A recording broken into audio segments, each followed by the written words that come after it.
nombre es Carlos Nay Suárez Suárez, soy consultor en estrategia digital y en gestión del trabajo remoto desde hace unos cuantos años, pero también soy un apasionado de todo esto de lo que vamos a hablar hoy y nada, voy a estar aquí como uno más disfrutando a pesar de que esté aquí haciendo alguna de las preguntas y espero que disfruten mucho del webinar. Le doy paso a mi compañera Elsa que nos va a comentar un poco cómo va a funcionar toda la parte del webinar. Muchas gracias, Carlos. Buenas tardes a todos. Es un honor para mí estar aquí moderando este webinar contigo y con dos panelistas de lujo que en breve presentaremos. Me presento brevemente yo también. Soy consultora de turismo sostenible, desarrollo internacional e innovación, trabajando 100% en remoto y actualmente lidero la iniciativa Tenerife Work and Play para atraer más talento digital a la isla de Tenerife. También llevo el plan de sostenibilidad turística de Tenerife y soy la vicepresidenta de Turifera, en el clúster de innovación turística de Canarias. Antes de comenzar, les vamos a decir brevemente unas cuantas reglas. Por favor, todos los que estén con el vídeo conectado, desconéctenlo. Nos gustaría que se viera en la pantalla principal a nuestros panelistas y a nosotros dos que estamos moderando, así que por favor desconecten los vídeos durante toda la sesión y los micrófonos. Una vez presentemos a los panelistas, comenzaremos con el debate. Ya Carlos y yo hemos preparado una serie de preguntas que les iremos haciendo, pero les invitamos a que pongan sus preguntas en Slido. Todos habrán tenido que recibir esto en la newsletter que se envió junto con el link para entrar. Así que pueden ir poniendo sus preguntas ahí, se pueden votar las preguntas e iremos filtrando, eligiendo, intentando integrar las preguntas según vayamos debatiendo. Y de todas formas, al final habrá también un rato para poder hacer más preguntas. Se está grabando la sesión, esto también me gustaría decirlo, y si alguien quiere compartir en redes, Twitter sobre todo, que es la que vamos a estar utilizando, por favor utilicen el hashtag Futuro Trabajo Webinar. Y creo que eso era todo, Carlos. Si me he olvidado de algo, por favor, coméntalo y ya pasamos a presentar a los speakers. Vale, no, simplemente era eso. Solo comentar que para poder poner las preguntas en Slido, por si no queda claro, acabo de compartir la URL, simplemente entran, hacen clic en la URL o ponen sli.do, ¿vale? Y ahí les saldrá una página donde simplemente tendrán que insertar un código que es Futuro Trabajo, todo junto, y ya accederán a un panel desde el que pueden poner las diferentes preguntas a los panelistas, ¿vale? Eso sí, lo que comentó Elsa, por favor, igual lo repetiremos en algún momento, pero para las personas que se vayan incorporando, si pueden mutear la cámara y el micrófono, se los agradecemos, ¿vale? Entonces, sin más, vamos a dar solo una cosita. Elsa, pusiste, a ver, está grabada. Perdón, es que no me salía aquí y por si acaso no fuéramos a fastidiarla. Pues paso yo a presentar a Albert Cañigueral, al que tuve la oportunidad de conocer en un evento aquí en Tenerife al que casi no voy, así que me alegro de haber ido y de haberlo conocido, porque la verdad que a partir de ahí hemos tenido una amistad online fantástica y hemos colaborado pues, en algunas iniciativas y proyectos. Y Albert Cañigueral es el Connector OWISER para España y América Latina, y fundó también el blog Consumo Colaborativo en 2011, ¿vale? Desde entonces ha sido considerado como uno de los referentes de la economía de plataformas en español, y es una de las cosas en las que intentaremos exprimirlo hoy, en esta parte de economía de plataformas. Trabaja como explorador, consultor y divulgador en el ámbito de la economía de plataformas y actualmente centrado en el futuro del trabajo, el impacto de las plataformas digitales en las ciudades y las innovaciones regulatorias. Genial, bienvenido, Albert. Gracias, un placer, un placer. Muchas gracias. Bueno, y a mí me toca presentar y me hace muchísima ilusión presentar a David Alayón, compañero del colegio, de cuando estudiábamos en el colegio juntos y bueno, ahora todo un referente en innovación y grandes proyectos que está haciendo, así que para mí es un honor presentarlo. David, como decías, es experto en innovación y en tecnologías disruptivas, con una trayectoria de más de 10 años desarrollando e implementando estrategias y procesos de innovación y desarrollando productos digitales con un fuerte enfoque de experiencia de usuario, destacando su experiencia en Inditex como responsable de proyectos de innovación. Es fundador y director de innovación de Mindset, consultora de talento e innovación con visión futurista, e Innuba, consultora de innovación social. Bienvenido, David. Un placer estar por aquí, aportar y un placer que me hayas presentado. Genial, pues comenzamos ya con el debate cuando quieras, Carlos. Vale, bueno, simplemente decir que el debate un poco a lo que ha venido es, pues bueno, en estos tiempos de coronavirus, que ya tenemos hasta hashtag para ello, ¿no? Ha sido tiempo para leer, para repasar un montón de cosas y casualmente desde que empezó este estado de alerta, que creo que ya llevamos unas 3 semanas o casi un mes con todo esto, pues he leído bastante, he visto bastantes documentales, tuve la oportunidad de ver una fantástica entrevista de David y de Albert en Yorokobu y David en Comuico Studio y de empatarlo con un montón de cosas, ¿no? Con esta charla de Bill Gates que está saliendo por ahí, con un montón de reflexiones que se están haciendo en el ámbito social y en el ámbito de cómo el teletrabajo nos ha llegado de repente, ¿no? Por ejemplo, con todo esto del coronavirus. Y bueno, casualmente me leí seguidas la entrevista de Albert y la de David y empecé a empatar cosas y dije, ¿y por qué no proponer hacer un webinar que creo que ambos, cada uno en su campo, pues pueda aportar mucho? Y todas estas reflexiones al final pues nos han traído hasta aquí, ¿no? Y ayer también, mientras preparaba un poco el evento con Elsa, dijimos, al final comentamos algo del coronavirus, no comentamos nada, creemos que sí, que al final había que comentar algo de la situación actual, pero para quitárnoslo pronto de encima, entre comillas, las dejamos como las 2 primeras preguntas. Y la primera va un poco dirigida a David, aunque también le decimos a ambos, tanto a David como a Albert, que si quieren complementar la pregunta, la respuesta de alguno, pues que lo hagan sin ningún tipo de problema, para eso es el debate, ¿vale? Y esta va dirigida para un poco más concreta para ti, David, pero bueno, Albert, si quieres aportar sin ningún tipo de problema, ¿no? Y es, ¿crees, David, que el coronavirus está demostrando que en algunos sentidos tenemos que volver a producir local, regional o nacionalmente determinados productos? Vale, a ver, la pregunta tiene más chicha de lo que parece. No es un tema de sí o no, sino que al final es un tema bastante complejo que tiene que ver con el modelo socioeconómico en el que estamos, tiene que ver con reflexiones geoestratégicas y geoeconómicas. A ver, yo diría que, y de hecho citaré a algunas personas que están leyendo muchísimos artículos, y en este caso cito a Harari, que escribió un artículo que ha sido citado por 1000 sitios del New York Times, donde habla de que hay como dos ejes polarizados, ¿no? Países que de alguna forma van a ser bastante más cautelosos con las fronteras, que van a intentar producir localmente, lo que él llama aislamiento nacionalista, y otro eje muy diferente, que es aprovechar este punto de apertura en el que bueno, estamos intentando colaborar para superar la crisis, que él llama solidaridad mundial, ¿no? Entonces hay como 2 ejes en el que no sabemos muy bien cómo se va a comportar. Yo lo que creo es que va a haber como diferentes fases en la salida del coronavirus. Creo que inicialmente hay países que van a ser muy proteccionistas. Yo creo que hay un punto en el que cuando algo lo damos por hecho, como por ejemplo los básicos, ¿no? Pierden valor, y al perder valor lo externalizamos y dejamos de producirlo y lo intentamos generar al menor coste posible. Pero cuando llega alguna crisis o llega una situación relativamente complicada, hay que volver a los básicos. Y cuando no los tienes, pues se genera una fricción, ¿no? Entonces, supongo que esto va a algunos países a que tengan políticas más proteccionistas o empiecen a producir, evidentemente todo es imposible, pero localmente un montón de servicios, un montón de productos. Creo que otros países van a tomar conciencia, y yo creo que ahí está la clave, tomar conciencia de que se ha perdido, ¿no? O qué elementos esenciales se han perdido y se podían volver a recuperar, incluso por un tema de sostenibilidad, deberían producir o localmente o a nivel cercanía geográfica. Y creo que hay otros países que van a seguir siendo totalmente abiertos y van a intentar generar un equilibrio. Dicho esto, yo creo que en el caso de España, en nuestro caso en concreto, creo que tiene que haber reflexiones como a diferentes niveles, ¿no? Una reflexión nacional, una europea y una internacional. Y yo creo que es imposible producir todo localmente, es imposible o es inviable o no debería ser viable externalizar absolutamente todo. Y yo creo que ahí lleva un poco la parte del equilibrio, de intentar alcanzar ese equilibrio. Entonces, ni creo que debamos producir todo localmente, aunque yo creo que tenemos que ser conscientes del momento que estamos viviendo para recuperar ciertas cosas, y por otro lado no externalizar absolutamente todo, aunque creamos que no tenga valor porque lo tenemos, porque el coste es muy bajo, porque en ciertas situaciones el coste puede ser muy alto, básicamente.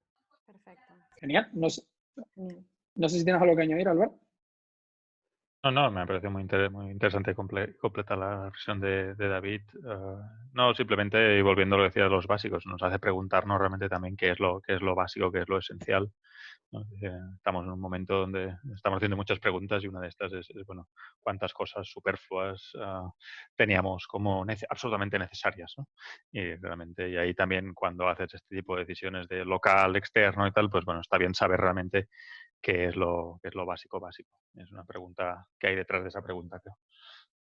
Exacto. Pues Albert, para continuar contigo y un poco llevarlo más a tu terreno, el mundo maker, desarrolladores, voluntarios e incluso marcas están generando plataformas durante el COVID-19, durante estos tiempos, para trabajar de forma conjunta, ¿no? Y hay algo que tú siempre mencionas y es pues esas economías la economía de plataformas. ¿Nos podrías explicar en qué consiste y si crees que estas plataformas se mantendrán y supondrán una nueva forma empresarial y de trabajo?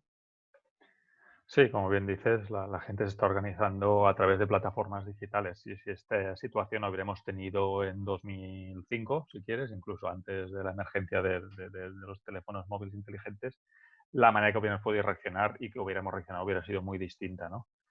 Estas plataformas digitales, al final, después de mirar muchas plataformas durante muchos años, hemos visto que al final son como sistemas de gobernanza digital que lo que permiten es que un volumen de gente importante se ponga de acuerdo en unas reglas del juego y a través de la codificación de esas reglas en los algoritmos de las plataformas, en las interfaces de las plataformas, podamos colaborar de la manera que nos parezca más eficiente, ¿no? Y eso puede servir para mover gente, para temas, ¿no? Para movilidad, para turismo, para salud, para makers, para lo que sea. Pero ya digo, lo que hacemos es de una manera muy eficiente poder escalar acuerdos entre colectivos que forman parte de un mismo ecosistema. Si queréis profundizar en eso, recomiendo un recurso, y además creo que Lucía está por aquí también en el chat, se llama Platform Design Toolkit, donde explican muy bien pues, todo el impacto que tienen estas plataformas como modelo organizativo, ¿no? Realmente lo que estamos viendo, digo, a diferencia de lo que hubiéramos visto en el 2005 o 2010 incluso, con lo que está ocurriendo hoy, es cómo estas plataformas están siendo básicamente la infraestructura con la que nos coordinamos, sea a nivel social para hacer la copita de vino con los colegas por la tarde a las 8, ¿no?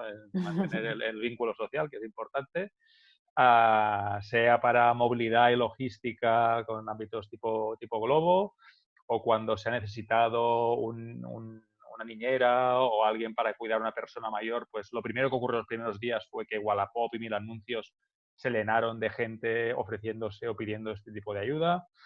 Y ahora mismo decías, ¿no? Movimiento Maker, toda la actividad sanitaria de código abierto, de esos proyectos se están coordinando a través de plataformas digitales, ¿no? Por tanto, estamos viendo cómo se convierten en una columna vertebral de nuestras ciudades y nuestras vidas, ¿no? Esto hay que tenerlo claro. Y hace años, no es nuevo, simplemente que ahora ha sido como mucho más evidente, sobre todo porque estamos confinados y lo digital nos permite hacer cosas que no.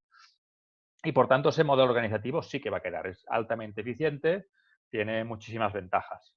A la vez tiene muchos riesgos, ¿no? Es decir, también tenemos que ver que ¿no?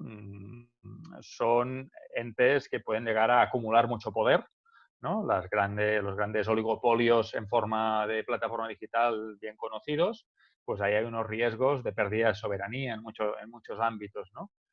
Y también, como digo, esta dependencia. Cuando estamos antes de entrar, estamos comentando que esta mañana había caído Vimeo, por ejemplo. Tú imagínate que cae Zoom estos días. Hay un drama nacional o internacional, ¿no? Porque realmente nuestro nivel de dependencia de estas plataformas y no tener alternativas de código abierto, es decir, la pregunta también a hacernos después de ver la importancia que tienen es que deberían ser casi un bien común, un bien público, un bien comunitario, porque son muy importantes, ¿no? Digo, para mí la reflexión que estoy haciendo estos días va más en esa dirección. Sí son importantes, sí van a quedar y tenemos que preguntarnos cómo queremos que evolucionen en el futuro próximo. Genial. Luego hablaremos más sobre eso. Perfecto.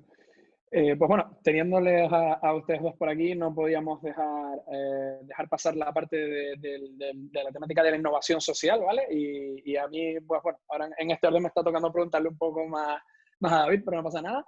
Y la pregunta, David, es, sabemos que como experto en innovación y como el trabajo que hacen directamente en Innuba, una de las empresas que comentó Elsa cuando te presentó, es ayudar a las empresas a transformarse socialmente, ¿no? Y queríamos trasladarte un poco, pues, qué es la innovación social y cómo se implementará en el futuro del trabajo. ¿Y crees que ya es momento de que las empresas creen un modelo de negocio que genere impacto social positivo?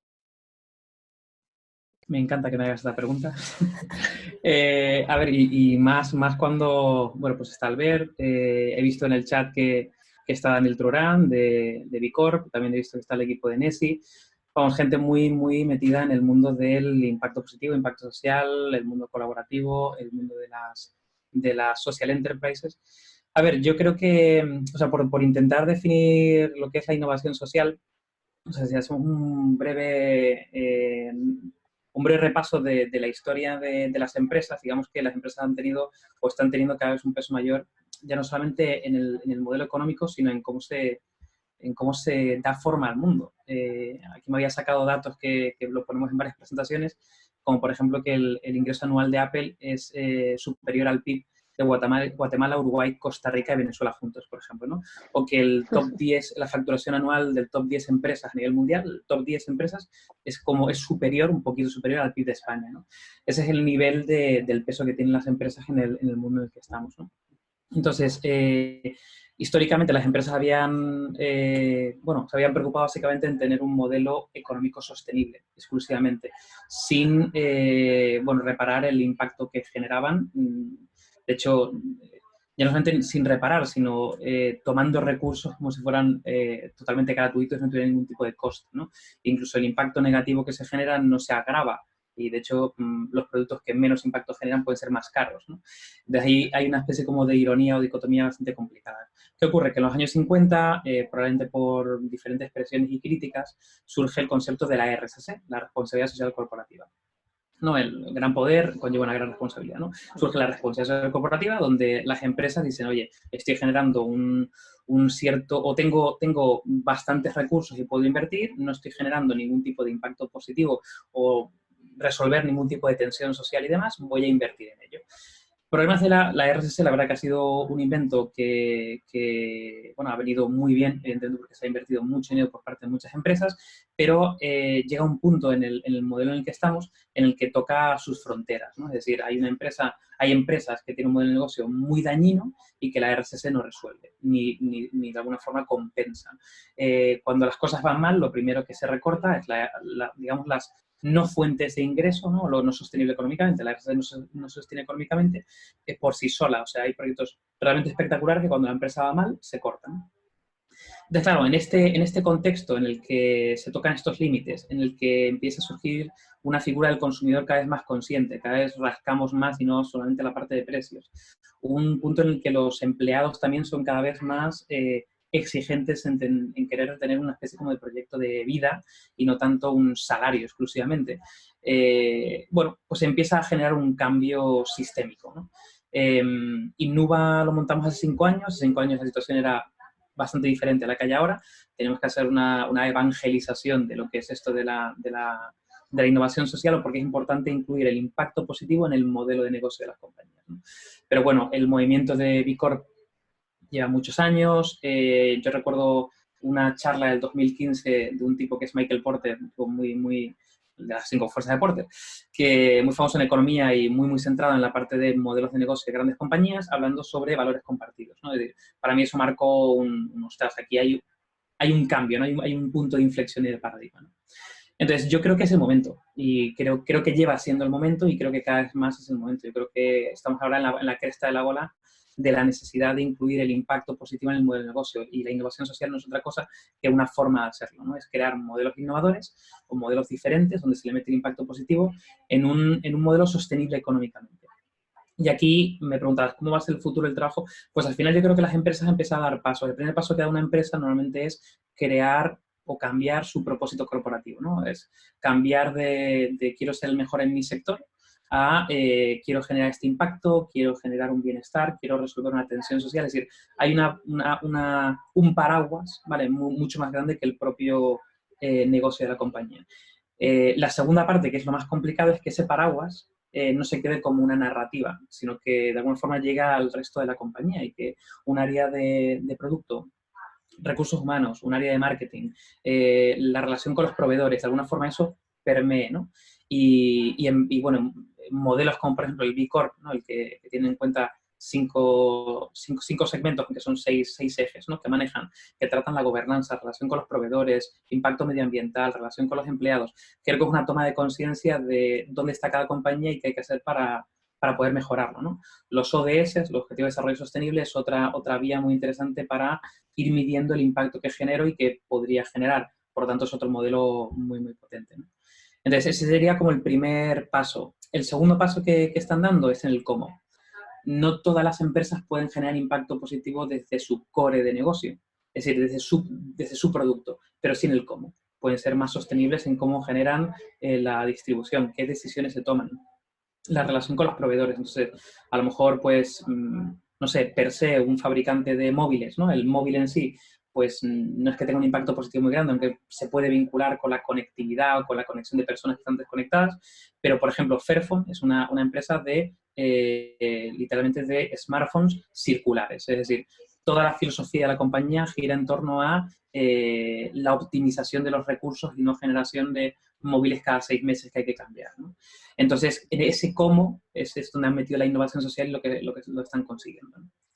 Y luego el tercer punto ya sería el qué. Es decir, es desde mi propia empresa, desde mi propio producto, generar ese impacto positivo, que ya sería como el cierre del círculo. Entonces, hay algunas empresas que se llaman empresas sociales, que es una figura que en España no está reconocida.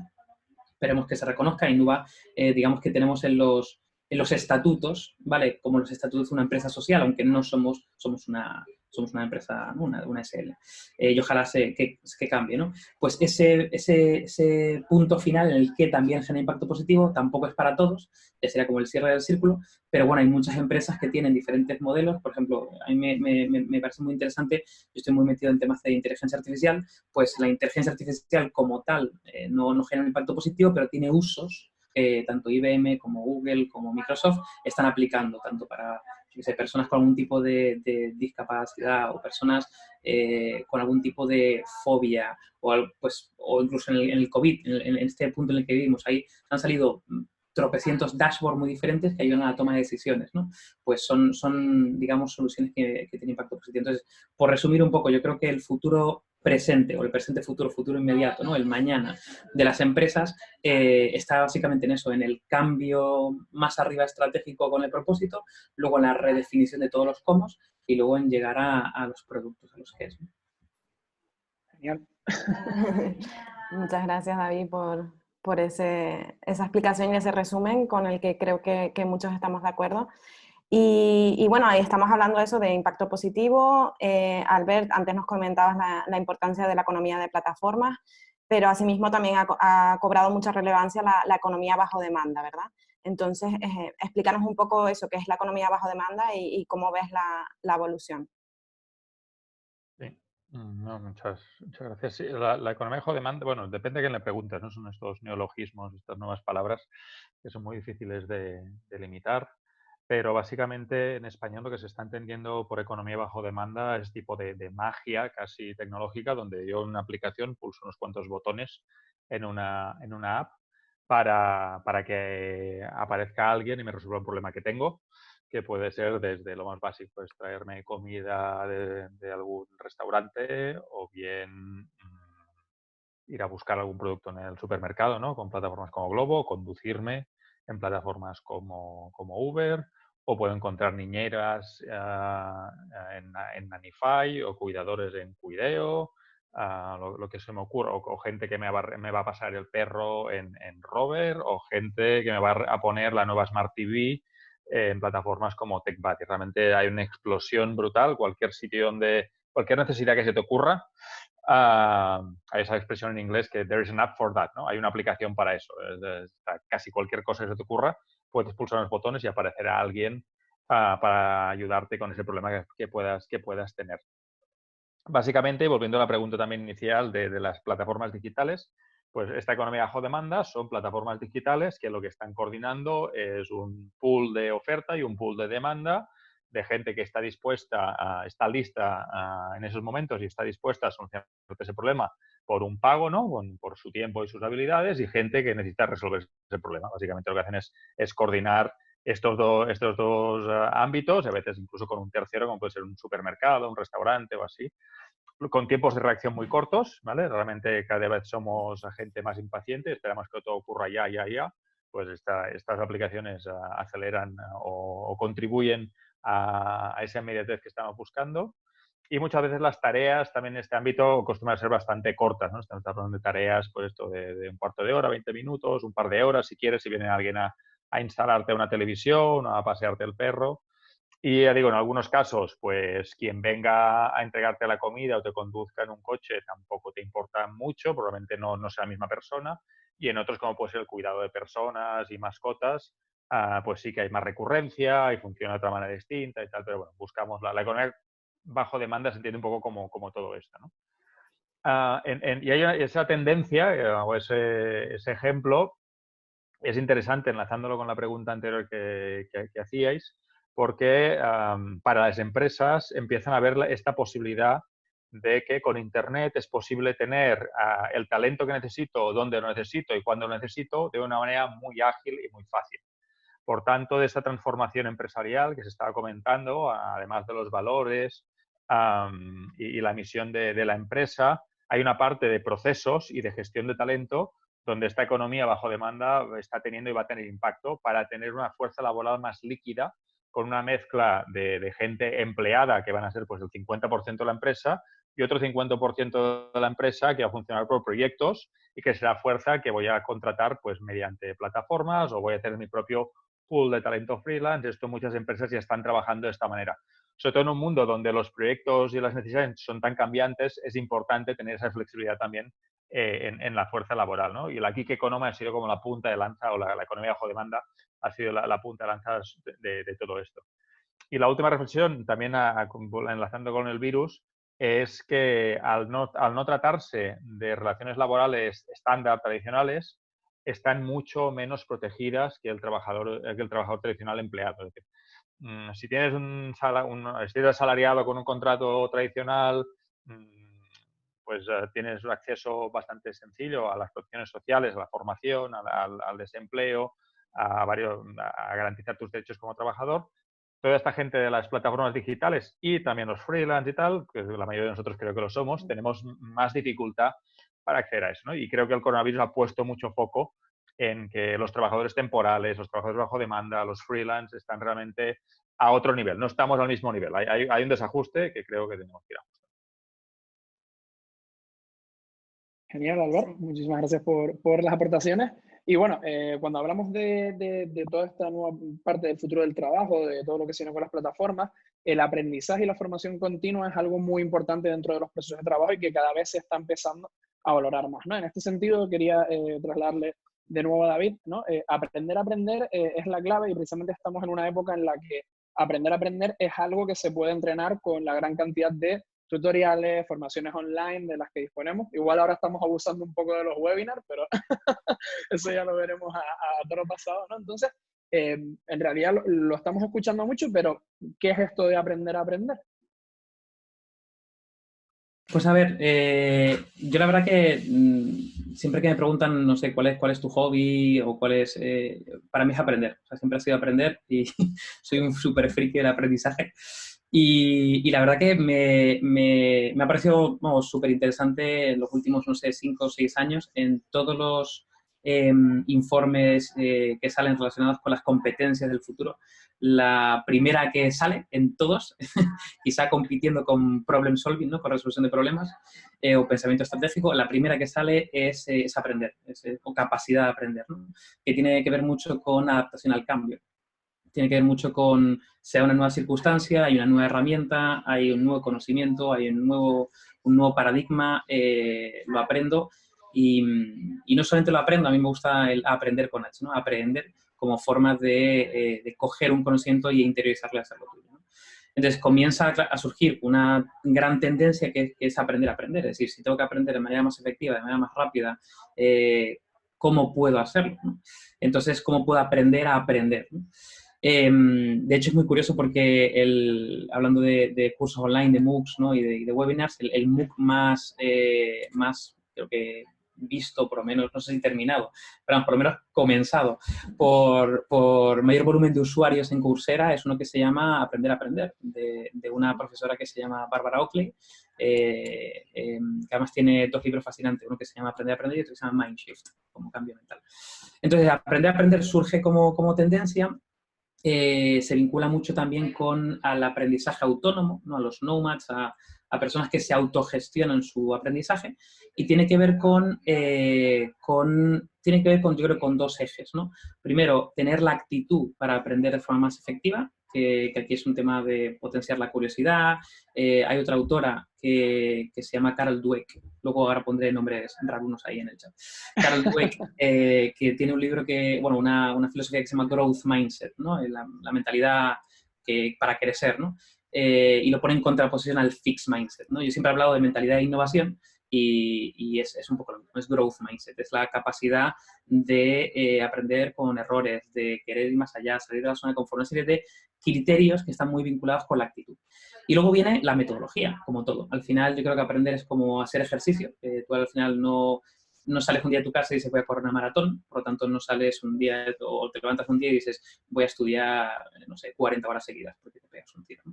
Entonces, básicamente, al igual que cualquier músculo, el cerebro es un grandísimo músculo que tienes que entrenar. Entonces, al final han surgido muchas metodologías para poco a poco ir haciendo pues, un entrenamiento de cómo aprender de forma más efectiva. Y además está totalmente demostrado que el aprender de forma constantemente y aprender no es otra cosa que generar y romper conexiones neuronales, digamos que te hace ser más efectivo en el aprendizaje. Si llevas, no sé, sin estudiar absolutamente nada, digo estudiar, porque siempre estamos consumiendo información, otra cosa que la estructuremos, la interioricemos y la pongamos en práctica, ¿no? O la transformamos en conocimiento, ¿no? Información que transformamos en conocimiento. Si llevamos mucho tiempo sin hacerlo, estaremos oxidados y nos va a costar mucho más. Ahora que estamos constantemente muy activos, nos será mucho más sencillo trabajar otro tipo de competencias como la creatividad, como la resolución de problemas o la adaptación al cambio, ¿no? Entonces, yo la verdad que utilizo una metodología propia para aprender a aprender que he cogido por diferentes metodologías. De hecho, ahora las apuntaré aquí, pero vamos, nombro a 3 autores, que luego lo escribiré. Un tipo que se llama Tim Ferriss, o Timothy Ferriss, que escribió un libro muy mítico, ¿no? Que se llama La semana laboral de 4 horas. Es un súper personajazo. Pero bueno, también un adicto al aprendizaje, tiene una filosofía relativamente interesante que se llama café, ¿no? O Discafé, no se llama café. Un tipo que se llama Jim Kiwick, que también lo pondré por ahí, que tiene una metodología que se llama FAST, ¿vale? Que es Forget, Actives, State and Teach, ¿no? Son las 4 fases de su metodología, muy interesante también. Y luego otro personaje que a mí me encanta, que se llama Geoff Kaufman, que también lo pondré por ahí, se llama Cómo aprender cualquier cosa o las primeras 20 horas, ¿no? Y es un tipo que también tiene una metodología que es de construir, aprender, ¿no? Eliminar y practicar, ¿no? En 4 fases. En el fondo, si se puede extraer algún tipo de conclusión de las diferentes metodologías, todo se basa en autoconocerte. Tienes que conocerte a ti mismo desde cuál es tu ciclo circadiano, es decir, cuál es tu pico de productividad en el día, hasta qué tipo de canal es más... digamos, más efectivo, aunque deberían trabajar en todos los canales, y el visual, y el auditivo y demás, para poder trazar un plan de aprendizaje. Lo segundo es de construir, al final es como 1000 información, 1000 webinars, 1000 historias, vale, lo voy a deconstruir, voy a generar esos bloques básicos, ¿no? De conocimiento, y a partir de ahí lo que suele hacer es plantear un objetivo que sea medible, alcanzable, un objetivo que sea un objetivo SMART. Y a partir de ahí, pues, viene la constancia, el generar hábito, la lucha con la procrastinación y poco a poco ir creciendo en esa línea. Entonces, yo creo que aprender es una competencia básica para todas las compañías. Creo que hay muchas empresas apostando muchísimo porque digamos, su equipo, sus empleados estén constantemente renovándose. Creo que aprender viene también con un cambio de mindset, es decir, no por poner disponibles un montón de cursos en la compañía la gente va a cambiar, sino hay que cambiar la cultura y dejar tiempo para ello, al igual que también cambiar ese mindset. Y yo creo que hay también disponibles, aunque luego pondré enlaces, diferentes metodologías y técnicas para ello. Poner también alguna cosa también en el chat de neurociencias. Creo que las neurociencias ahora mismo están en alza, creo que están dando bastantes claves de cómo aprende nuestro cerebro desde el punto de vista bastante más científico, desde el punto de vista cerebral, ya no solamente de metodologías un poco de prueba y error y de sentido común, sino realmente, bueno, con pruebas físicas reales, ¿no? Entonces, hay un libro que también lo recomendaré que se llama Cómo aprendemos, es espectacular, ahora todo esto lo pondré por el chat, y si luego se cuelga y se graba esto, ponerlo en los comentarios. Pero vamos, creo que es una pieza fundamental de si planteamos el futuro de las empresas, el futuro del trabajo, incluso el futuro de los autónomos y los freelance y los nomads. Creo que una pieza fundamental es saber cómo aprender a aprender correctamente. Yo muy brevemente simplemente comentar que creo que también es muy importante, y yo estoy de acuerdo, David, desaprender. Hay que hacer espacio para aprender cosas nuevas y muchas veces, y a veces da pereza, ¿no? Porque es cuando sabemos algo y sabemos cómo funciona algo, pues tiramos para adelante y a veces es importante frenar y desaprender un poco. Y mi propia experiencia para aprender algo muchas veces va muy bien, como decías, también escribir y tal, y sobre todo enseñar. Es decir, ahí esas cosas, ¿no? Cuando tú enseñas algo, primero tienes que aprenderlo bastante bien y un proceso que usamos bastante dentro de Wizard es aprender cosas y luego enseñarlas a otros, que te obliga mucho a estructurar ese conocimiento. Pues sí, sí, totalmente de acuerdo.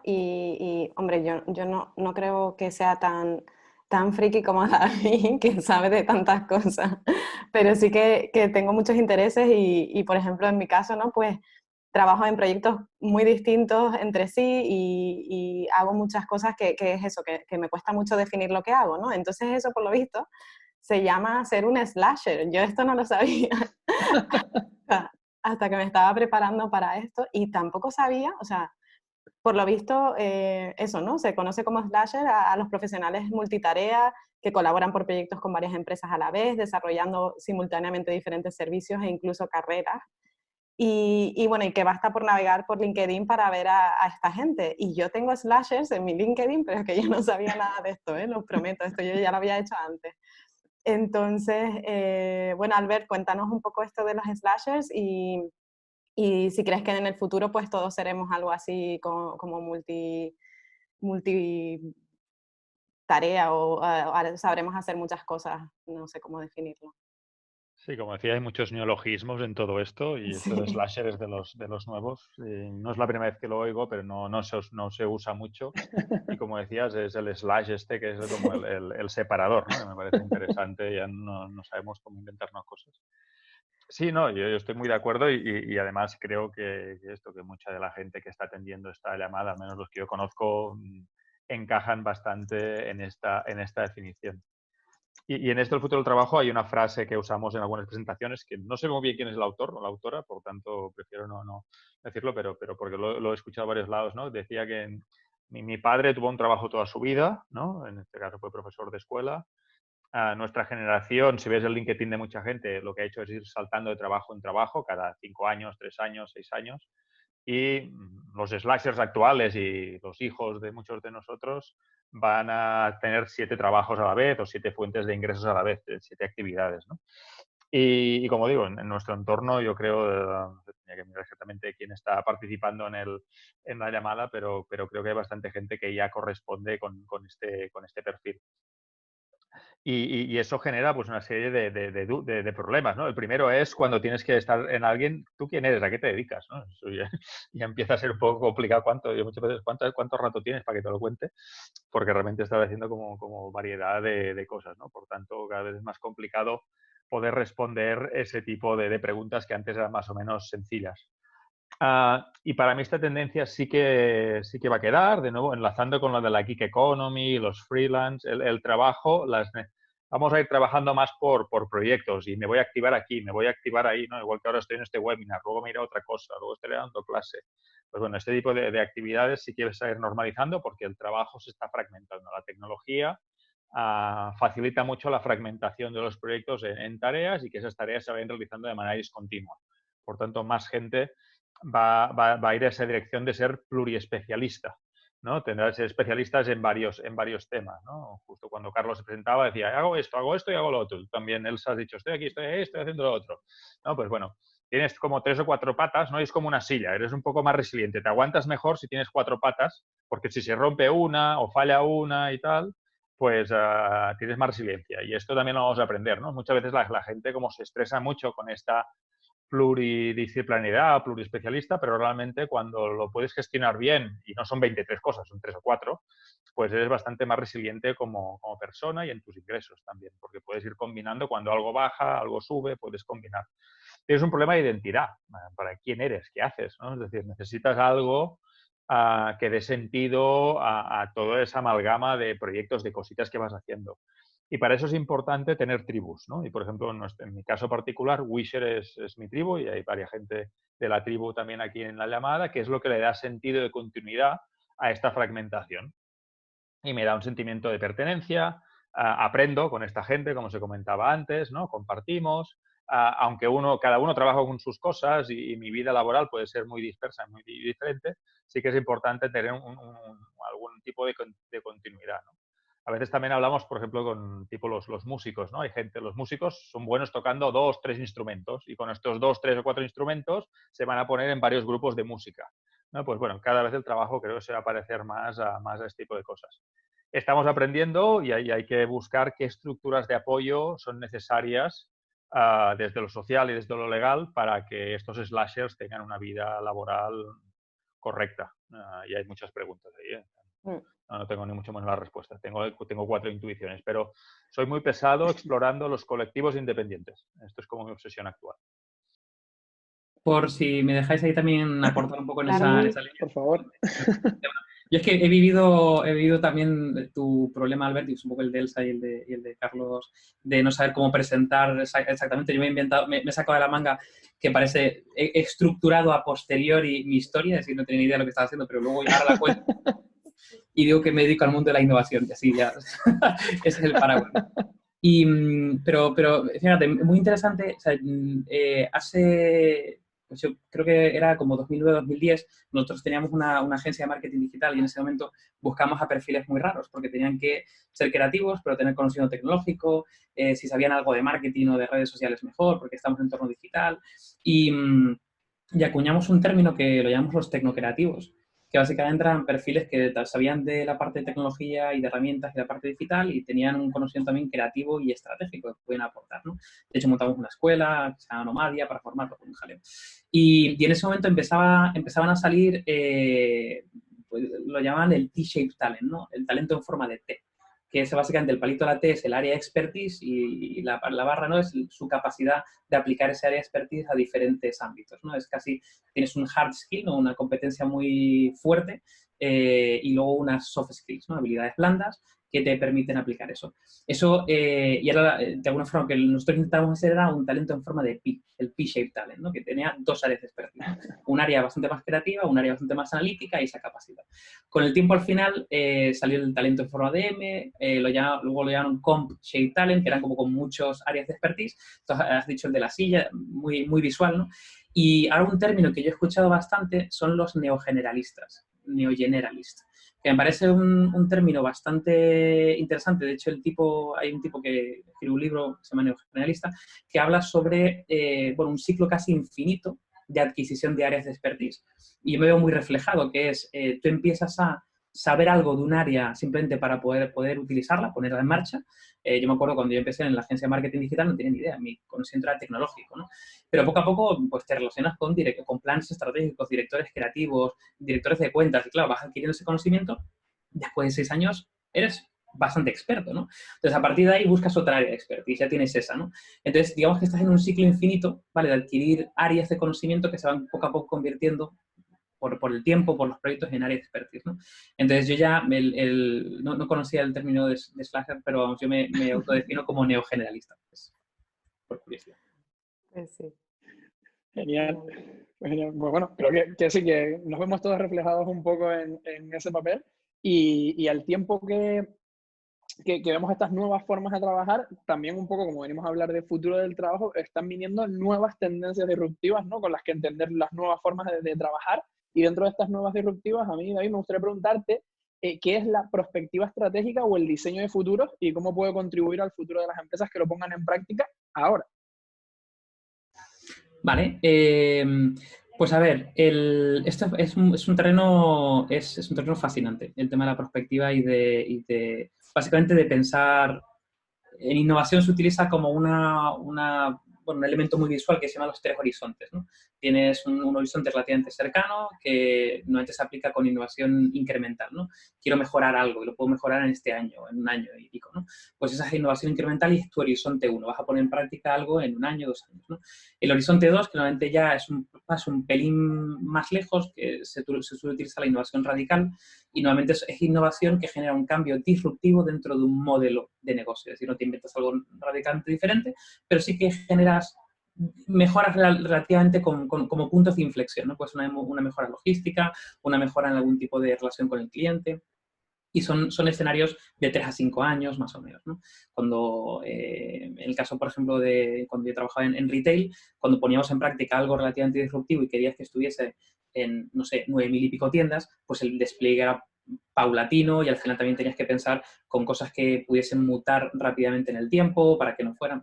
Entonces, cuando tienes bastantes activos físicos es complicado desplegarlo, entonces al final algo que aunque tú lo prepares en un año, 3 o 4 años te va a llevar a hacer el despliegue completo y haciendo cambios entre medios, ¿no?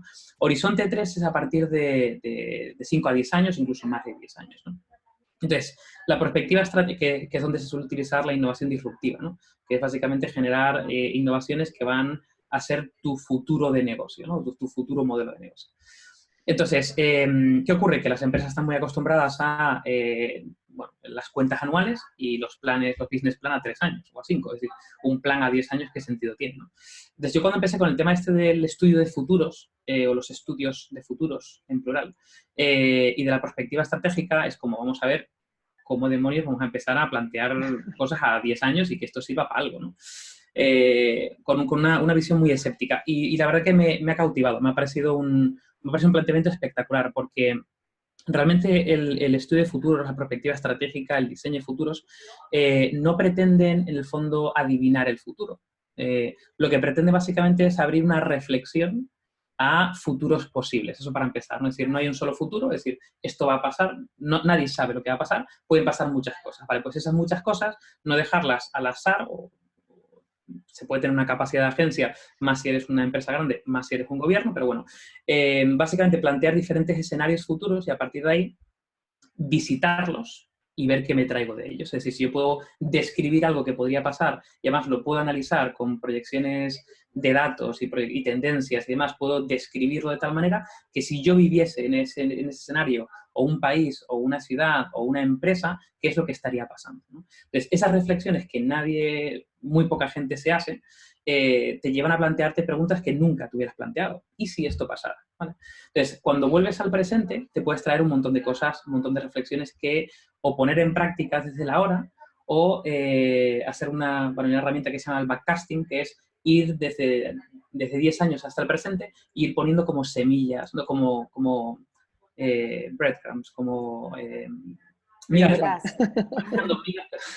Vas dejando migas de pan y que son básicamente como indicios o señales de decir, ostras, y si se da esto, estamos yendo hacia ese futuro. Entonces son como señales que te van indicando un posible camino. Esto lo lleva haciendo, hay diferentes empresas que lo llevan haciendo, la más famosa es Shell, que lo lleva haciendo los últimos 50 años, la planificación de escenarios. Gobiernos, tristemente, muy pocos.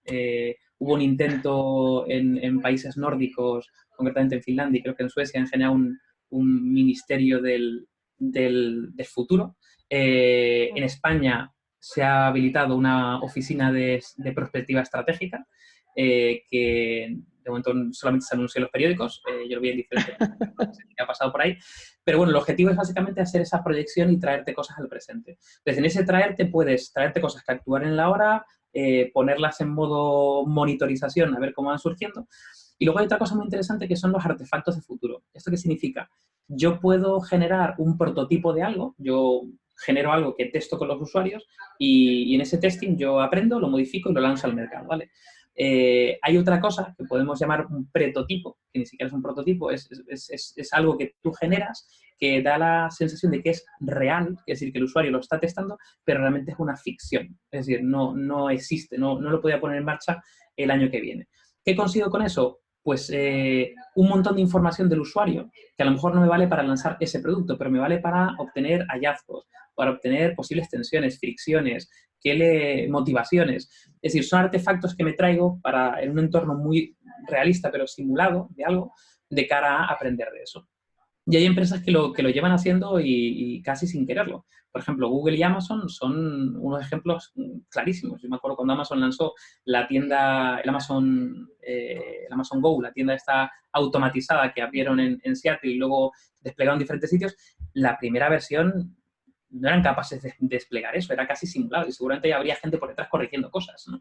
De hecho, cuando tú salías de la tienda te enviaban una notificación diciendo hemos detectado que has comprado estas cosas, ¿es verdad? Y tú decías, sí, es verdad. Si no era verdad, decía, pues no es verdad, me cargo esta. Y a lo mejor te le habías llegado. Pero bueno, ahí está el coste del aprendizaje, ¿no?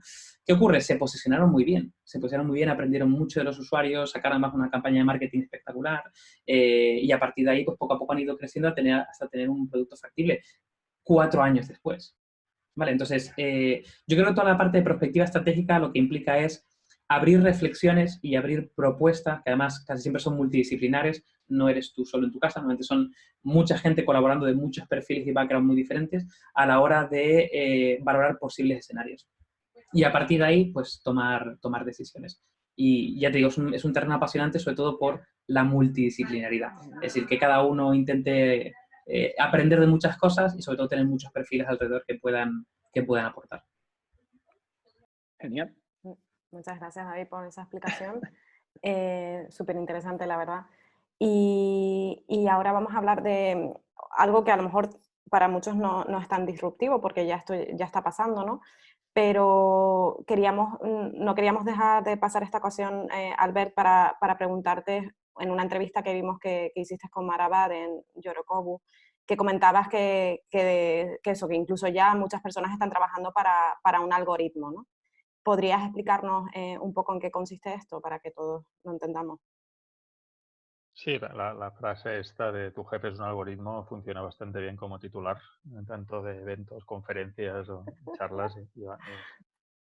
Y es que es verdad ya para mucha gente, es decir, lo que estábamos explicando antes de la economía bajo demanda, los algoritmos de la aplicación son quienes están gestionando todo el proceso de trabajo, son quienes dividen las tareas a realizar, hacen la organización de las tareas, quienes te contratan, por un lado, ¿no? Quienes validan tus capacidades, quienes te asignan las tareas. Hay una evaluación también y en función de esa evaluación te pueden llegar a despedir. Es decir, hay algún artículo por ahí de alguien que era como el primer despedido por un algoritmo, era en 2017, 18, era como alguien tiene el título de ser el primer persona del mundo despedida por un algoritmo. ¿No? Pues todo lo que hacía un mando intermedio se está pudiendo hacer bastante bien por parte de los algoritmos, que es, ya digo, dividir el trabajo de los proyectos, asignarlo a distinta gente que lo haga y poder evaluarlo. Pues en este sentido, es obvio en el caso de las plataformas bajo demanda, no es tan obvio en el caso de las plataformas de freelance, que es un poco distinto, pero esta tendencia de división, de fragmentación del trabajo, de un cierto control por parte algorítmico, está llegando a muchos más ámbitos de los que nos pueda parecer. Desde los trabajos físicos, tuve ocasión con algunos compañeros de Wisher de ir a visitar el centro logístico de Amazon aquí en Barcelona y realmente los humanos son parte de un sistema informático donde tienen que hacer unas ciertas tareas que por ahora las máquinas no pueden hacer, pero están completamente dirigidos por unos algoritmos que nadie sabe quién ha programado y que te dicen qué tienes que hacer, cuándo tienes que hacer y todo eso. Pero incluso con el ámbito actual que tenemos del teletrabajo, pues hay gente que se le monitoriza, que es decir, hay una cibervigilancia también, un telecontrol de todas estas cosas que también permiten datificar. Se está datificando el trabajo y con esa datificación habrá algoritmos que van a analizar de muchas maneras, ¿no? Hay estudios sobre eso. También hay bastante, bueno, es un tema bastante que genera bastante polémica. Algunas empresas que han intentado empujar mucho en la dirección, pues les ha salido mal y han tenido que retroceder. Hay temas de derechos individuales a nivel de datos, hay niveles de temas de derechos colectivos, de derecho del trabajo. No es un ámbito sencillo. Uno de los primeros ámbitos, yo no sé, una anécdota que leí el otro día en un articulito, uno de los primeros ámbitos donde está robotizando es el tema de recursos humanos, ¿no? Es decir, la asistencia a través de algoritmos para hacer, por ejemplo, entrevistas de trabajo. Para hacer un primer cribado de quién puede ser bueno o malo, pues Tú haces una entrevista con preguntas estándar, te graban y hay un algoritmo que analiza tu lenguaje, tus reacciones, cómo ves las pestañas, este tipo de cosas. Y leí el otro día que incluso en Corea habían sacado pues la primera agencia o primera escuela para prepararte para entrevistas que te van a hacer algoritmos, ¿no? Cómo hacer trampas con los algoritmos también. Pero bueno, digo, sí, es un ámbito que está creciendo bastante y que tendremos que encontrar también un justo equilibrio, pues muy eficiente, pero puede deshumanizar mucho el trabajo, ¿no? Por tanto, hay que buscar un equilibrio entre una cosa y la otra. Completamente de acuerdo. Vale, perfecto. Ahora, bueno, lo comento aquí un poco en directo, solo porque han surgido dos cosas y preguntaban aquí por slide. No, el chat de contenidos es el propio chat de Zoom, ¿vale? Aunque todo lo que compartan tanto Albert como David, como algunos de los links que están poniendo por aquí por el chat, los pasaremos después en el correo electrónico junto con la grabación del vídeo, ¿vale? Por si tienen dudas en ese sentido. Y yo quería aprovechar un momentito, porque yo me niego es imposible detener esto con todo el conocimiento que están compartiendo David y Albert, pero son las 5. Entonces, no sé cómo van ustedes dos de tiempo para saber si seguimos con las preguntas que teníamos planificadas para ambos o trasladamos dos preguntas que han entrado por parte del público. Como veáis, yo no tengo problema. Yo tengo tiempo también, pero creo que con toda la inteligencia de público que tenemos, yo Totalmente, tiraría yo tiraría el público. Sí. Vale, pues pasamos con las dos que han puesto por parte del público, Elsa. Sí, go ahead. Vale, pues bueno, David tiene una aquí dirigida para Albert, ¿vale? Que pone, las plataformas van a ser cada día más centrales en nuestras vidas o van a formar una parte más central de nuestras vidas. Y tú, Albert, comentabas o mencionabas que democratizarlas, ¿no? Que no se queden en manos de grupos de interés actuales. Y pregunta aquí un poco que qué sugería una especie de plataforma de la Unión Europea. ¿Existen en la actualidad este tipo de plataformas democratizadas? Bueno, es unos grandes retos, hay de todo. Uno de los movimientos que ahora está tomando un cierto tamaño, aunque sigue siendo chiquitito, es todo el tema de las plataformas cooperativas, donde los propietarios del código son aquellos, en este caso los trabajadores, ¿no? Pues los trabajadores, los conductores de Uber o los repartidores o los freelance son los mismos propietarios del código que les gestiona, ¿no? Porque como estamos sujetos a esos algoritmos, es bueno que podamos decidir cómo esos algoritmos van a gestionar nuestro trabajo. Por ejemplo, ese ámbito se llama Platform Cooperativism en inglés, ahora también pondré el enlace por aquí, o cooperativismo de plataformas. Es muy chiquitito, tiene un punto utópico en el momento, pero sí que está ganando fuerza. Luego hay temas sí, ya digo, simplemente plataformas o herramientas de código abierto que permiten tener esa diversidad de plataformas. Y sobre todo diría que el primer paso, aunque sea incluso en plataformas privadas y de empresas, que haya competencia, que haya diversidad. Yo creo que uno de los grandes riesgos es los oligopolios, porque son simplemente a nivel de diseño sistémico es un único punto de fallo. Si el sistema falla, se va todo al garete. Por tanto, es que como resiliencia social y resiliencia de la sociedad y tal, pues es importante diversificar. Por tanto, hay como varios niveles, y es algo que sí que se está estudiando por parte de la Unión Europea y por parte de muchos activistas. Ahora pondré alguna referencia en el chat. Vale. Perfecto, gracias Albert. Pues pasamos con otra pregunta que nos hace Adela. Ella dice que pues, un área súper importante son los nuevos modelos de organización y la parte de inteligencia emocional. ¿Cómo lo veis? Esto entiendo que viene de Reinventing Organizations de la LU. Bueno, sí, por aportar un poquito por ahí. A ver, yo creo que está muy ligado a lo que hemos hablado del cambio sistémico que tienen que vivir las empresas, que pasa por un cambio cultural y luego organizativo total y absoluto. En Reinventing Organization se habla de las TIL, de las empresas TIL, ¿no? TIL Corporations, que son empresas, bueno, pues mucho más humanas, donde el empleado, el humano, es el centro. Bueno, yo creo que habla sobre, en el fondo, empresas con valores, que han modificado su modelo organizativo en pro de seguir siendo sostenibles económicamente, pero, bueno, aceptando que el principal activo de estas empresas son las personas y poniéndolo por delante y por encima de todo, ¿no? Yo en relación a esto, he visto varios artículos de varias empresas que hacen una declaración abierta ahora en el momento coronavirus que hablan sobre People First, Profit Zero. Y me parece un movimiento muy, muy interesante, un poco en contra de los ERTEs y de los ERES, donde si puedes hacerlo, porque no todas pueden, pero si puedes hacerlo y renunciar a esos repartos de dividendos y beneficios y demás, en pro de seguir manteniendo a tu equipo. Ya digo, no todos pueden, pero hay muchas empresas y grandes empresas y pymes que ya pasan la frontera de pymes y se acercan a un tamaño bastante elevado, que sí que pueden hacerlo y que van a hacerlo. Y me parece un modelo, bueno, es una declaración bastante potente. Yo creo que en todo este contexto, no sé si era la inteligencia emocional o la salud emocional, creo que la emoción, que es algo que parece que si nos remontamos a los años 50, está tachado del modelo corporativo, ¿no? Es decir, ¿no? Aquí pues, tenemos un modelo taylorista, ¿no? Entramos y pum, pum, pum, pum, aunque no ni siquiera se fabriquen cosas en serie, ¿no?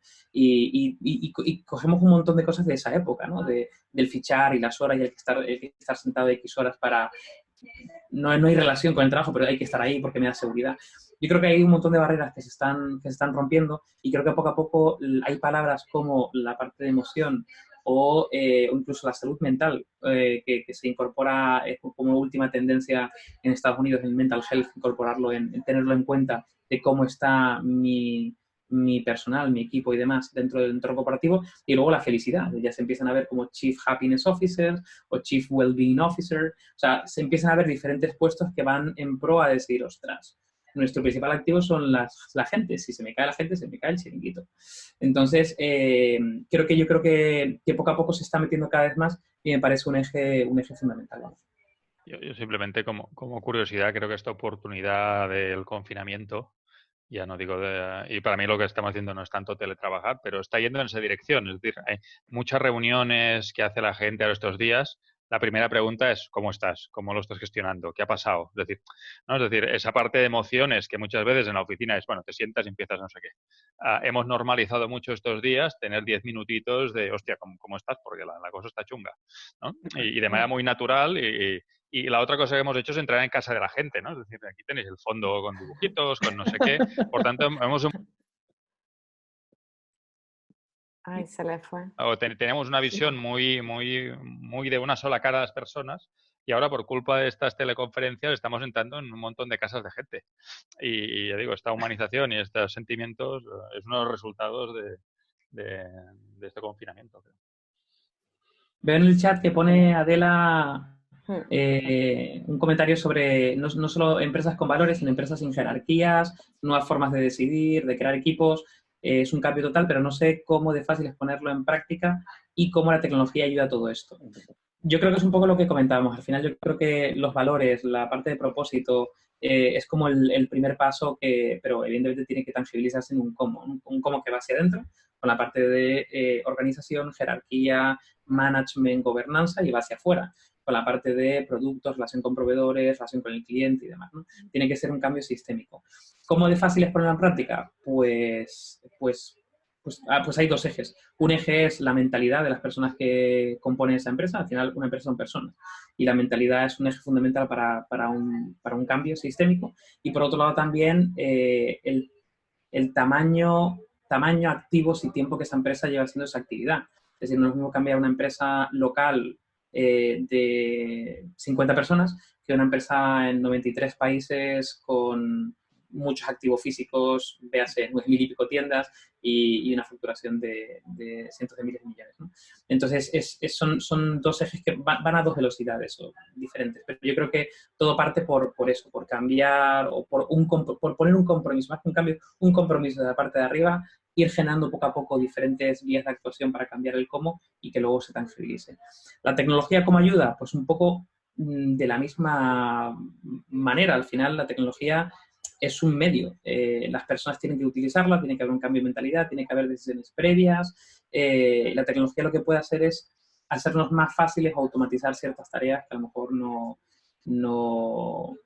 o se están haciendo de forma manual o nos está yendo mucho tiempo, o derribar ciertas fronteras a nivel organizativo, pero al final tiene que haber previamente un factor humano muy fuerte y probablemente aunque se automaticen cosas que se van a automatizar, se están automatizando, y yo soy partidario de la automatización con cabeza y con estrategia, creo que siempre va a estar ese factor humano. Yo creo que la automatización y robotización nos van a ayudar a que haya trabajos que nadie quiere hacer, que dejen de existir y que se generen, esperemos, otro tipo de trabajos que pongan en valor otro tipo de cualidades más humanas, ¿no? Genial, yo creo que es súper importante la visión que acaban de dar, ¿no? De poner siempre a la persona en el centro, porque al final, como bien reflexionaba ahora David y como también comentaba Albert, sin las personas el chiringuito no funciona, ¿no? Al final esto no va a ningún sitio, por mucha tecnología que haya detrás. Y nos trasladan también desde Slido, ¿no? Un poco, pues, ¿de qué manera pensáis que desde los colectivos de innovación podemos impulsar a las fuerzas políticas, si es que se puede, necesarias para poder materializar los avances, ¿no? Entiendo que los avances que al final afectan a un país, a una región, a una localización. Complicado, no. No es. Hay un artículo que también os compartiré de un think tank inglés, se llama RSA, que además trabaja mucho en temas de perspectiva, este tipo de cosas, que justo hace esa pregunta, ¿no? Las condiciones de cambio están aquí, pero seremos capaces, no seremos capaces. Y a veces tendemos, yo diría que el gran riesgo es querer cambiarlo todo de golpe y de una manera como haciendo el doble o triple salto mortal.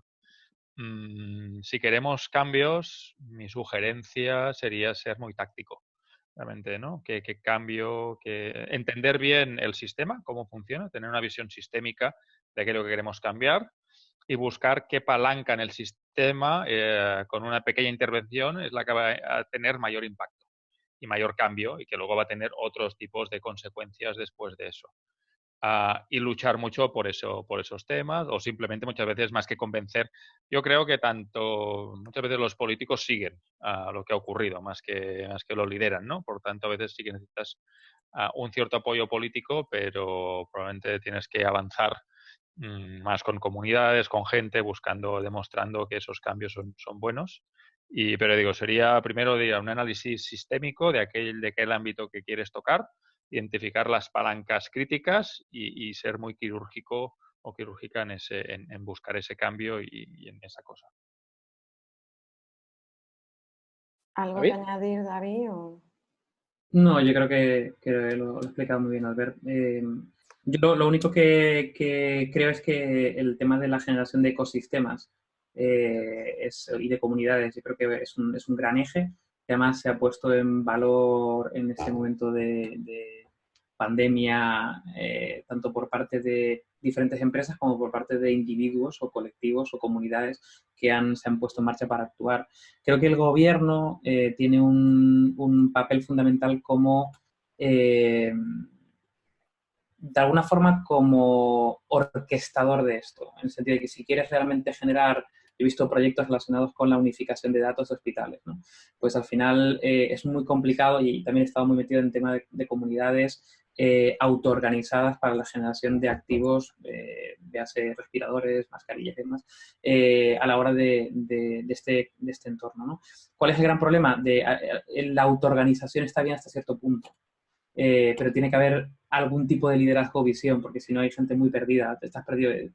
¿A quién envío esto? ¿Cómo puedo actuar? ¿A qué grupo me sumo? Entonces, aunque tú puedas generar una especie como de células más pequeñas, si quieres llegar realmente a unificar todos los hospitales de España, a unificar o a generar cambios que impacten a nivel nacional, a nivel país, creo que todo parte de la generación de comunidades y de personas, pero tiene que haber una complicidad o una orquestación por parte del gobierno. Vale, sí, genial. Y ahora, bueno, un poco relacionado con eso y con todo lo que hemos hablado, y si no hago esta pregunta, muero, porque la sostenibilidad tiene que hablarse aquí sí o sí. Y como decías tú, David, y lo han hecho algunos comentarios, o sea, no solo sostenibilidad económica, que estamos de acuerdo que tiene que existir, sino cómo sobrevivimos como empresas o como autónomos, etcétera. También, por supuesto, la sostenibilidad social, que también la hemos mencionado. Y bueno, y por el COVID y todo lo que estamos viendo que el planeta por fin respira, que estamos viendo una regeneración de la capa de ozono, etcétera, animales donde antes no se veían. Entonces, bueno, pues esa sostenibilidad medioambiental que también necesitamos, ¿no? Pues una vez hablado de todo esto, futuro del trabajo, plataformas de trabajo, los gobiernos que necesitamos que se involucren también, ¿cómo creen que se alinea todo esto con los objetivos de desarrollo sostenibles de la Agenda 2030 de Naciones Unidas, ¿no? ¿Cómo ven que todo lo que estamos hablando aquí al final va a sostener un poco esos objetivos que se llevan planteando desde 2015, si no me equivoco? Sí, sí, hay bastante reflexión al respecto. Yo en la parte del trabajo y teletrabajo, pues la más obvia es la menor movilidad, la no movilidad de mucha gente y ser más eficientes. Ahí siempre hay que hacer ese cálculo también de la infraestructura digital, que parece que Internet no necesita energía y no emita gases, y emitimos muchos gases, y el cloud y las videoconferencias y todo esto evidentemente también tiene impacto, pero probablemente mucho menor que un desplazamiento habitual. Yo creo que incluso las oficinas se pueden hacer más chicas, más pequeñas, porque la gente va a empezar a hacer una hibridación. Creo que la gente también va a pensarse más veces esto de viajar, ¿no? Es decir, ahora que habrá más riesgos, pues bueno, tendremos impacto también en la movilidad, ya no solo laboral, sino de otros tipos. Por tanto, en este sentido, creo que puede tener incluso más gente desplazándose fuera, a vivir fuera de los grandes núcleos urbanos, porque ha descubierto que, por ejemplo, para estar confinados mejor estar en el campo que estar en la ciudad. Y luego también hablando de sistemas de resiliencia, este tipo de cosas en esos entornos, uno puede ser más resiliente probablemente. Y eso por un lado. Y luego, fuera de la parte más de sostenibilidad medioambiental, hay objetivos de desarrollo sostenible sobre trabajo digno. Y ahí es donde tenemos una batalla bastante abierta, porque estos slashers, esta economía bajo demanda, este control algorítmico, no tiene por qué ir en dirección de un trabajo digno si no hacemos algunas cositas. Por tanto, ahí hay una alerta importante. Yo, la verdad que cuando pienso en sostenibilidad y hablando de los ODS, pienso en sostenibilidad como con mayúsculas, ¿no? Que es al final sostenibilidad económica, que lo hemos comentado, el cuidado del medio ambiente, que también se ha comentado, y luego el bienestar social. Y de hecho me gusta mucho una definición, de hecho que la acabo de rebuscar de nuevo, de Oxfam, que habla de sostenibilidad como la satisfacción de las necesidades actuales sin comprometer la capacidad de las generaciones futuras. Es decir, es muy importante esta visión hacia el futuro porque si no, no es sostenible. En el fondo, puedes generar un modelo que lo que se ha visto con el tema del coronavirus es que nuestro modelo no es sostenible. Lo que pasa es que no nos damos cuenta porque estamos dentro de él. Y hemos alcanzado un cierto punto en el que hemos tenido que frenar de forma obligatoria y se han dado pasos, pues todas las cosas que ha comentado Elsa, y probablemente más que van a venir, ¿no? Yo, por la parte del bienestar social, hay otro eje que de verdad que se comenta muy poco y que tiene que ver con cómo grandes empresas con un modelo tradicional de trabajo se aglutinan y se apoderan de diferentes zonas, de diferentes ciudades, generando un fenómeno de gentrificación. La gentrificación ya no es, o sea, es un fenómeno que no lo genera solamente Airbnb, que al final es el incremento de una zona de la ciudad que hace que las personas que vivían el incremento del precio del alquiler normalmente, ¿no? Pero bueno, en general de los servicios. Expulsa a la gente local en pro de o turistas o directamente pues gente con mayor poder adquisitivo, ¿no? Es un fenómeno que ha pasado, por ejemplo, en Estados Unidos en diferentes ejes, por ejemplo, el más famoso, el de Silicon Valley, ¿no? Y de hecho, este tipo de cosas que al final se implanta en una cierta zona una empresa que tiene éxito, su nivel de vida y de todos sus trabajadores están ahí y expulsan al resto, ¿no? Esto no solamente pasa con oficinas, pasa con fábricas, pasa a muchos niveles. Un modelo de empresa futuro más descentralizado, más diseñado desde el bienestar social, pensando en cosas que no se plantean desde la distribución de la ciudad hasta evidentemente, la parte de impacto medioambiental. Creo que ese diseño sería algo fundamental para esa proyección. Y hay un libro muy interesante que se llama Tirando piedras a un autobús de Google, ¿no? Throwing Rocks to the Google Bus, de un tipo que se llama Douglas Rushkoff, creo que, bueno, ahora lo pondré por ahí. Es un libro espectacular que a mí me cambió un poco la vida. Hubo muchas cosas que yo daba por sentado que nunca me había planteado, que gracias a ese libro me empecé a plantear relacionado con bueno, con el modelo de empresa tradicional, incluso con el modelo de emprendimiento, ¿no? Él critica mucho el tema de que cuando una empresa llega a un cierto tamaño tenga que hacer una ampliación de capital por 2 millones, una serie B, o que tenga que salir a bolsa, adquiriendo una deuda, porque cuando alguien te invierte 1 millón o 2 millones espera recuperar un porcentaje de vuelta, o cuando sale a bolsa esperan recuperar un beneficio cada X tiempo. Hay muchas empresas que no hacían falta, cuenta el caso de Twitter, ¿no? Por ejemplo, cuando salió a bolsa. Entonces, yo creo que estamos en un momento en el que hay, bueno, que poner, digamos, muy presente la palabra sostenibilidad con S mayúscula a todos los niveles y probablemente replantear los modelos tanto de empresa pero de empresa no solamente de modelo empresarial, sino de oficinas, trabajos, a todo lo que gira alrededor de Internet. Pues sí, Pues, completamente de acuerdo. completamente de acuerdo, sí. Pues chicos, tenemos alguna preguntilla ya aquí de última hora, pero yo creo que ya vamos cerrando, ¿no? Que estamos ya a las 5:20. Yo propongo, porque también creo que ya le hemos dedicado un buen tiempo. Bueno, pues Fuera no de sé, Canarias a las 6:20. Bueno, Sí, perdón, en Península a las 6:20 ya, perdón, que estoy aquí con el reloj delante con el mío, es verdad, una horita más en Madrid.